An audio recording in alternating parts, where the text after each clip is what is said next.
রোজ সকালবেলা ঘুম থেকে উঠেই আমার গরম দুধ চা চাই আর দুটো বিস্কুট। সকালের টিফিন সকাল ৯টার মধ্যেই আমি খেতে চাই। আর দুপুরে জ্যান্ত মাছের ঝোল দিয়ে ভাত খাবো।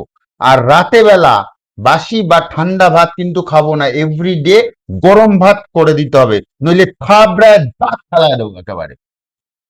তা বলে এইভাবে ওর বউকে বলতে পারলো? কি জানি বাবা কিভাবে বলে, আমিও তো, আমার তো মাথার মধ্যে আসলো না, আমি তো আমার বউকে সব বলতে পারি না।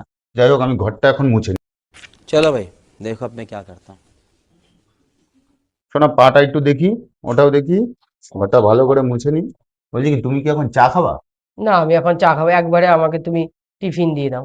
টিফিনটা করি, আগে ভাতটা বসিয়ে দিই, তারপর সাইড করে টিফিন করছি। আর আবার জামা কাপড়গুলো কেচে একটু বাদে দিচ্ছি, ১০-১৫ মিনিটের মধ্যে হয়ে যাবে টিফিন। টিফিনটা বসিয়ে আমি জামা কাপড়গুলো কাচ্ছি, তারপরে আমি দুপুরে খাবারটা খেয়ে দেবো।